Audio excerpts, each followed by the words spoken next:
Hi friends, ఎలా ఉన్నారు? బాగున్నారా? చిన్న విషయం చెప్తాను వినండి. నా మీద ఎంతోమందికి ఈగో, సెల్ఫిష్ ఉంటుంది. అరే ఇది ఎవరితో తగ్గడు, ఎవరితో అనుకూలంగా ఉండడు, ఎవరికి మర్యాద ఇవ్వడు, అంటే ఎవరిని దగ్గర తీయడు, ఎవరికి ఇలా ఉంటాడని చెప్తారు. కానీ రియాలిటీ చెప్తున్నాను. నేను ఎవరికి తగ్గను. నేను నా తప్పు ఉంది, నా ఇన్వాల్వ్మెంట్ ఉంది, నేను నోరు జారాను, నా మాట జారాను అనుకుంటే క్షమాపణ అడుగుతా. వితిన్ సెకండ్లో నాది ఒప్పుకుంటా. బై మిస్టేక్ జారినా కూడా ఒక ఫ్లోలో జరిగితే ఒప్పుకుంటా. నా తప్పు లేనంత వరకు అయితే, నా ప్రాణం పోయినంత వరకు ఒప్పుకోను. ఇది రియాలిటీ. చాలామంది చూస్తున్నాను, నన్ను అరే ఇది తగ్గాలి, ఇది నా కాడికి రావాలి, ఇది నా కింద బానిస బతకాలి, ఇది నా కింద తిరగాలి, ఇది నా కాడ ఉండాలి, నాతో ఈయనకి అవసరం రాదా అని చాలామంది ఎన్ని క్వశ్చన్స్ వాళ్ళ కళ్ళలోనే కనపడుతుంది. నాకు తెలిసినకైతే. కానీ ఒకరోజు నీదవుతుంది, ఒకరోజు నాదవుతుంది. ఫస్ట్ ఆఫ్ ఆల్ ఒకరోజు నీది కావచ్చు, నీది నడచవచ్చు. నెక్స్ట్ రోజులు ఉంటాయి కదా, అయినా ఒక్కరోజు అనేది కల్లా. ఎప్పుడైనా గుర్తుపెట్టుకోండి, నన్ను ఎంతమంది లొంగదీయాలన్నా, నన్ను ఎంతమంది అహంకారంతో నన్ను తగ్గియాలన్నా మీ వల్ల కాదు. అస్సలు మీ వల్ల కాదు.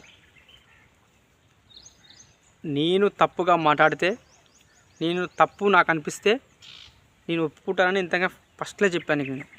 కానీ నా తప్పు లేకున్నా, అరే వీడితో మనకు అవసరం లేదు, వీడు తగ్గాలరా, వీడు తగ్గినప్పుడే మనం ఇతనికి ఏదో చేద్దాం, వీడు తగ్గించిన దాకా మనం వీడిని తగ్గియాలని చాలామంది నా మీద ప్లాన్లు వేసినా కూడా నాకేం కాదు. ఎందుకంటే నేను ఎవరి మోచే నీళ్ళు తాగలేదు, నేను కింద నేను బానిస బతకలేదు. ఇది రియాలిటీ.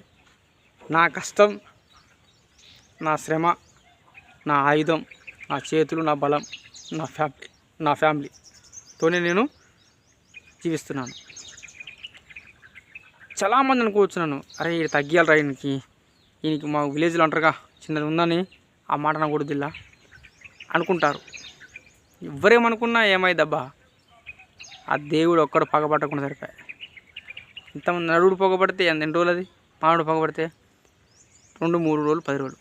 ఆ దేవుడే నాకు మంచి మార్గం, ఆలోచన, అవగాహన ఇచ్చినాక నాకు ఎవరికి తగ్గాలి? నేను తగ్గను. ఎప్పుడైనా సరే కష్టపడుతూనే ఉంటాను, కష్టపడి బ్రతుకుతూనే ఉంటాను. నన్ను తగ్గాలని చాలామంది చూస్తారు. నేను చూసినా, నేను వీడు తగ్గాలరా, వీడు తగ్గాలని ఎవరికి తగ్గుతాబ్బా, ఎవరికి తగ్గను నేను. నా రెక్కలు, నా శక్తి, నా బలం, నా ఫ్యామిలీ ఉన్నంత వరకు, నా తప్పు లేనంత వరకు తగ్గను. అప్పటికైనా నా తప్పు ఉంటే నీ ముంగలు ఒప్పుకుంటా, జారినని 10 మంది దాకా అవసరం లేదు. నాకు అనిపిస్తుంది తప్పు మాట్లాడితే, ఓ శంకర్ తప్పు మాట్లాడి అనిపిస్తే ఆటోమేటిక్ నా మైండ్ నీకు సహకరిస్తుంది. కానీ తప్పు లేకుండా కూడా నన్ను ఇలా అలా అని సాగదీస్తే మీకే వదిలిస్తున్నా ఆ ఆలోచనని. కానీ ఎప్పుడైనా కష్టపడుతూనే ఉంటాను, కష్టపడి బ్రతుకుతూనే ఉంటాను. కానీ ఎవరి కాలకాడ బానిస అస్సలే బతకను. ఎప్పుడైనా కష్టపడుతూనే బతుకుతా, కష్టాన్ని అనుభవించే బతుకుతా. ఓకే ఫ్రెండ్స్, ఇలాగే నా వీడియో చూస్తుండండి, లైక్ చేస్తుండండి, షేర్ చేస్తుండండి, కామెంట్ చేస్తుండండి, సబ్స్క్రైబ్ చేయండి. జై హింద్.